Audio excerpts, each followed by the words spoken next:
दोस्तों, पहाड़ बड़े सम्मोहक होते हैं। इनका तिलिस्म ही कुछ ऐसा होता है कि जैसे अपनी विराटता में, अपने उद्दाम उत्तेजन में ये एक तिलिस्म रचते हैं। आज जिस कवि से हम रूबरू हैं, सदी के महत्वपूर्ण कवियों की श्रृंखला में, शोधार्थियों वो मूलतः कलाकार हैं। रंगों से खेलते हैं, स्केचेस बनाते हैं, रंग भरते हैं और इन्हीं रंगों से, स्केचेस से अपने को मुखर करते हैं। इनका अंग्रेजी और हिंदी में समान रूप से पकड़ है। कला की बारीकियों को खूब समझते हैं। केवल समझते नहीं, बल्कि पहाड़ी मिजाज और कर्मठता और ईमानदारी को अपनी रचनाओं में भी उकेरते हैं। हू बहू वो उद्दाम, वो उत्तेजन, वो तिलिस्म, वो जादू उनकी रचनाओं में भी मुझे मिलता है। मुझे दिल्ली में मिले अरविंद जी। अपनी किताब में वो कन्फेशन करते हैं, शोधार्थियों में वो आपके लिए पढ़ देती हूँ। इसको बिना पढ़े पन्ना पलट लो तो और अच्छा। मेरी कविता नगर कविता है, दिल्ली की कविता। इसका सौंदर्य बोध, इसके बिंब और इसकी भावुकता यहाँ की है। मैं एस्ट्रोनॉट हूँ, ये इनकी संकलन का नाम है। ये कविताएं नगर जीवन का एकल चैतन्य है। यह चैतन्य जैसे कोई अंतरिक्ष यान है, जिसमें बैठा एस्ट्रोनॉट जीवन के सभी अनुभवों को अंतरिक्ष से अनुभव करता है, हर समुदाय से कई प्रकाश वर्ष दूर। इसी नगरीय जीवन का दूसरा रूप है। मैं औचित्य गीत नहीं करता। जो रूप जो फटे मोजों का होता है, शहरी कुत्तों का होता है या फिर किसी ऊंची अट्टालिका का, उसका रोष, उसकी भूख एक अजीब चटोरी भाषा बोलती है। उसमें सतही उद्दंडता, क्षणिक कामुकता, अशिष्ट हास्य और विषैला व्यंग्य होता है। यह पितृपक्ष है कि कविताएं भूत को भी देखती हैं, इतिहास की अभिज्ञता में अपना कोई स्थान खोजती, कोई स्थान त्यागती। महाभारत की 7 गुत्थियां 7 कविताओं का समूह है, जिसमें महाभारत की कथा 7 भागों में है और उसमें शहर ढोता आदमी। यह हिंदी का संकलन है। इसकी भाषा, इसके भाव, इसका लय जीवन के साहित्य से लिया गया है। इसका संदर्भ दिल्ली की सड़कों, दुकानों, संभाषण, पर अंततः कविता का सत्य उसके भीतर है, उसका अर्थ भी। उसका जन्म जीवन के तत्वों से होता है और उसका जीवन शाब्दिक। इसलिए उसके प्रेम से हमें अपने प्रेम का भ्रम होता है। उसकी राजनीति में हम अपनी राजनीति देखते हैं, पर उसका सत्य उसका अपना है, उसका भी, इसका भी। शोधार्थियों, मैं रूबरू हूं अरविंद जोशी से। ये दिल्ली के कवि हैं, जाने माने लेखक, अंग्रेजी और हिंदी में लिखते हैं। ये पेंटिंग भी करते हैं, तेल और बॉल पॉइंट से, पेन से इनके पसंदीदा माध्यम है। इनकी रुचि पारंपरिक और समकालीन रूपों में है, विशेषकर नगर लेखन। पर फॉर्मेट कविता के रूप में ये संपर्क क्षेत्र में इनकी 3 प्रकाशित पुस्तकें हैं। सॉन्ग्स फ्रॉम दिल्ली, ये अंग्रेजी में 51 कविताओं का एक संकलन दिल्ली शहर को कहता है। 2002 में उर्दू मरकज द्वारा प्रकाशित मैं एस्ट्रोनॉट हूँ, हिंदी कविता का संकलन है। विश्व पुस्तक मेले में इसे लॉन्च किया गया 2014 में। और what are the gods talking about in the night, नवे यूरोपीय फेसबुक महोत्सव नोवी सैड सर्बिया के विजेता के रूप में बनत सांस्कृतिक केंद्र द्वारा प्रकाशित अंग्रेजी कविताओं का संकलन है। वे ऑनलाइन अपने काम को, पाठ को साझा करते हैं। अरविंद सक्रिय हैं, कविताएं पाठ करते हैं लगातार सोशल मीडिया पर भी। 90 के दशक के मध्य में थिएटर से गहराई से जुड़े हुए हैं। उन्होंने थिएटर ग्रुप अद्वैत की स्थापना भी की और 6 साल तक इसका संचालन किया है। दिल्ली के कई नाटक इन्होंने लिखे और निर्देशित किए। इनकी कविताएं और निबंध कई हिंदी और अंग्रेजी पत्रिकाओं और संकलनों में प्रकाशित हुई हैं। अरविंद ने बाढ़ तो 1994 से 99 नामक एक साहित्यिक पत्रिका और एक साहित्यिक ई जर्नल न्यूएथेटिक 2009-14 की स्थापना की और संकलन किया।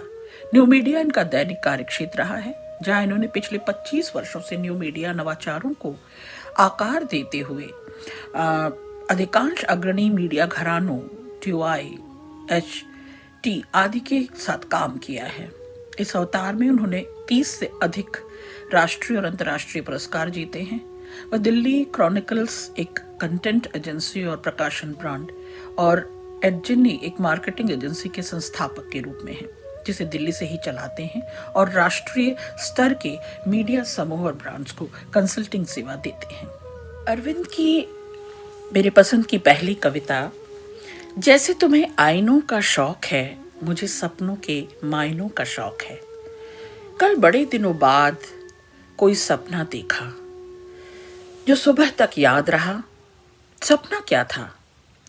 नहीं कोई आदमी नहीं देखा उसमें, न कोई पुरानी सखी देखी, न सखा देखा। देखा बस एक सपना। न ठौर कोई जैसे नगर तुम्हारा, गांव अपना। कोई देवी देवता भी नहीं और पितर, वो तो श्राद्धों में आते हैं, ये वो माह भी नहीं। जैसे तुम हमेशा आईने को देख के अपने होंठ रंगती हो और तुम्हारे होंठ रंग जाते हैं, मैं भी सपनों के मायनों को देख के अपनी बात रंगता हूं और मेरी बातें रंग जाती हैं। कल पहली बार ये न हुआ। कल मैंने कविता देखी जो मरी रात भर जनती रही, बिंब नहीं बन रहा सच। देखी थी कविता किसी अजीब भाषा में थी, मैं उस भाषा को नहीं जानता। मैंने ऐसी भाषा लिखी नहीं, देखी नहीं कभी, पर थी कविता। मैं एक शब्द पे पहुंचता तो उसमें बने अक्षर हलकते खिसकते, फिर धीरे से एक पंक्ति हो जाते।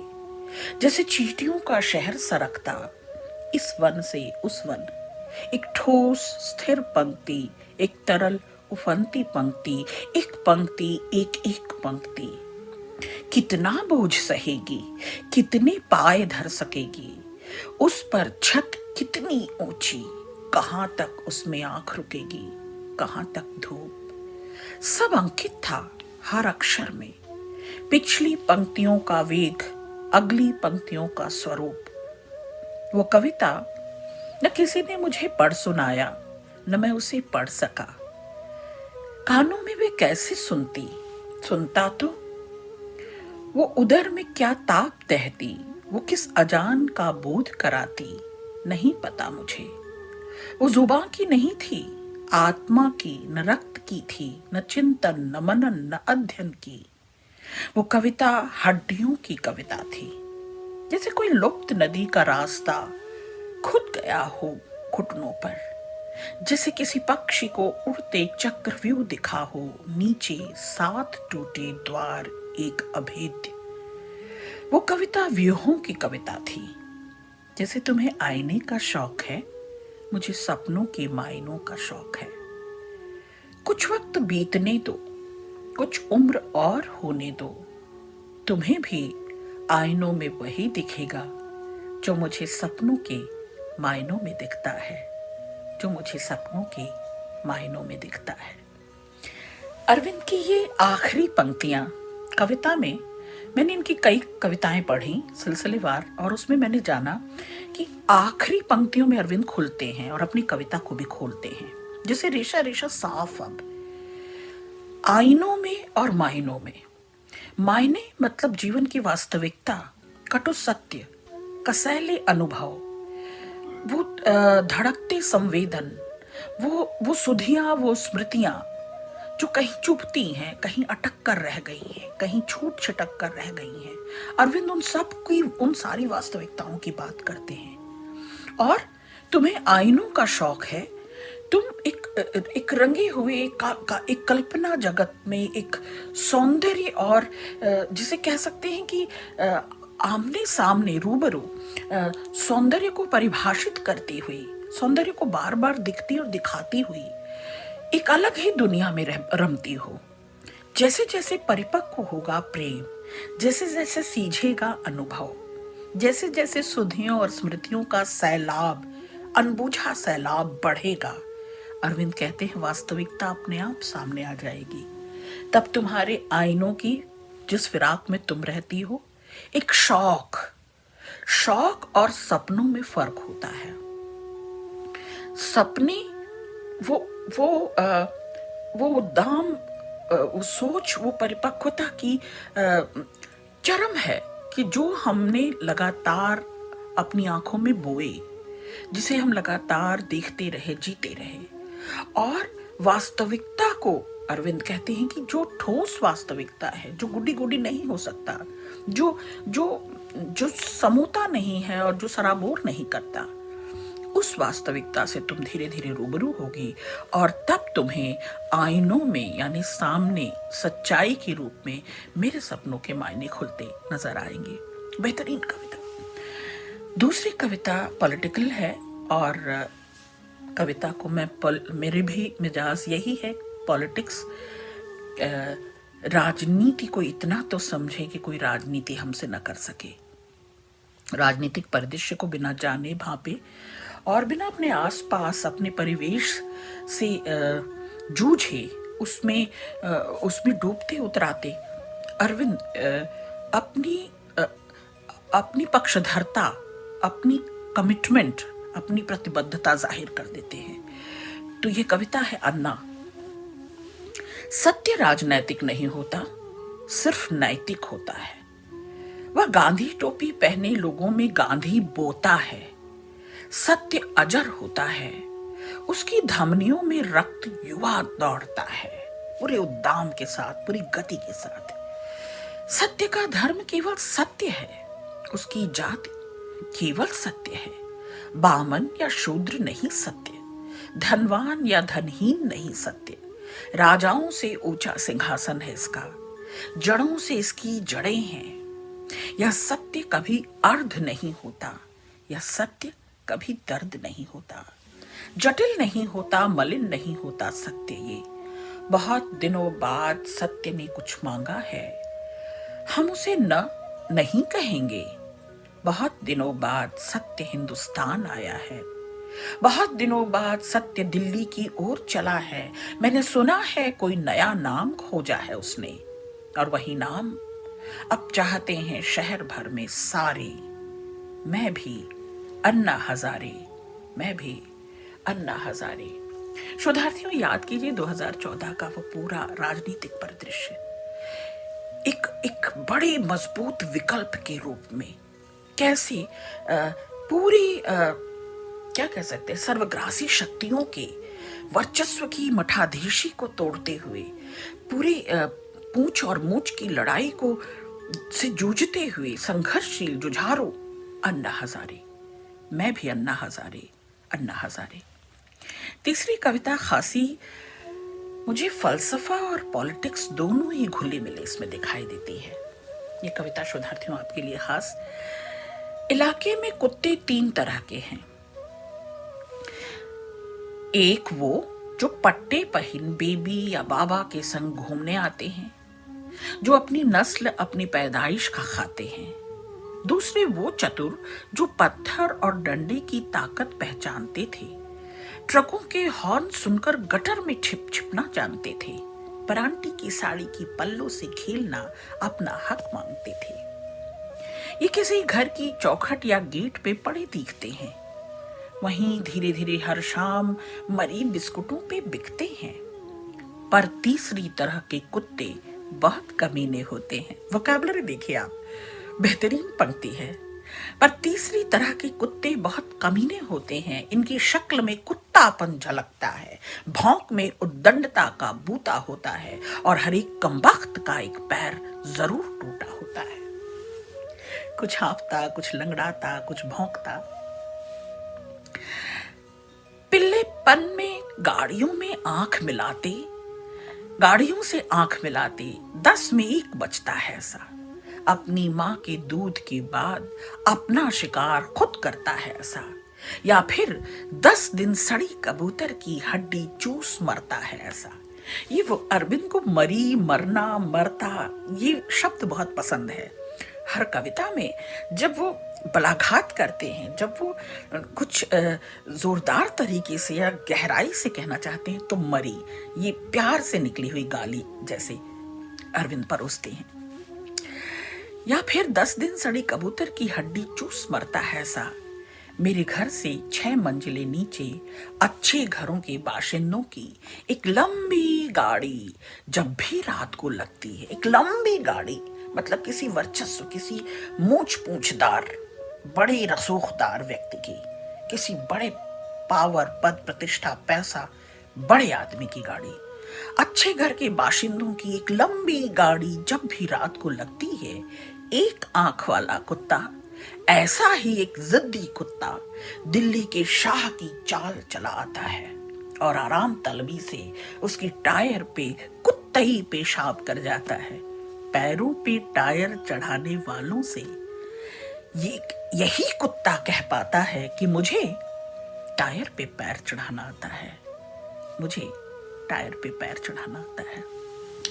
आप देख रहे हैं जो रुआबदार लोग हैं, जो अपने वजन को इन 4 पहियों में ढोते हुए, लंबी बड़ी आलिशान गाड़ियों में घूमते हुए रईसाना ठाट बाट के लोग हैं, जो अपनी मठाधीशी में, अपने औरा में बेफिक्र दूसरों को कुचलते, दाबते, उनको अपाहिज करते हुए, इस पूरी नैतिकता को, इस पूरी मानवता को अपाहिज करते हुए आगे निकलते हुए लोग हैं, उन पर बहुत बड़ा बवाल है ये कुत्ता, ये जिद्दी कुत्ता, जो अपने कुत्तेपन में सबसे बड़ा कमीना है। यानी जो पहचान लेता है उनकी साजिशों को, उनके कुचक्र को, उनकी कुचाल को, उनकी कूटनीति को। एक सिंबॉलिक कविता है ये, मुझे बहुत बड़े कैनवास की कविता लगती है इस कविता में, कि जो दूसरों के पैरों को कुचलकर, दूसरों को अपाहिज कर, दूसरों को अपंग कर बड़ी शान से आगे अपनी गति में, अपनी त्वरा में, अपने प्रवाह में निकल जाते हैं, ऐसों की टायर पर बड़ी शान से, बड़े आन बान से, बड़े हक हुकूक से वह एक पैर उठाकर कुत्तई पेशाब कर जाता है। बेहतरीन पंक्तियां, बेहतरीन कविता। अगली कविता है विश्वास, छोटी सी कविता है। कुछ तो ऐसा हो, ये कामना है कि इच्छा है, एक उम्मीद है। चूंकि कवि उम्मीद का होता है, कविताएं उम्मीद जगाती हैं, उम्मीदें ही जिंदगी हैं और उम्मीदें ही कविता। कुछ तो ऐसा हो जिस पर विश्वास मेरा जीवन भर आदि से अंत तक निरंतर बना रहे। कुछ तो, बार बार ये कवि की जो ये एक लय है, एक जो तुक बन रही बार बार कि कुछ तो ऐसा हो। कुछ तुम सबसे हटकर अपने में पूर्ण, पर मुझ में मेरा अंतर सा बना रहे। कुछ तो हो ऐसा दर्शन सदा अमूल्य अमर रहे, जो अगर काल भी आए तो निडर बना रहे। कुछ तो हो ऐसा कर्म मन का दिन कर, सार्थक धर्म मेरा कर, सदा मित्र सा जीवन भर बना रहे।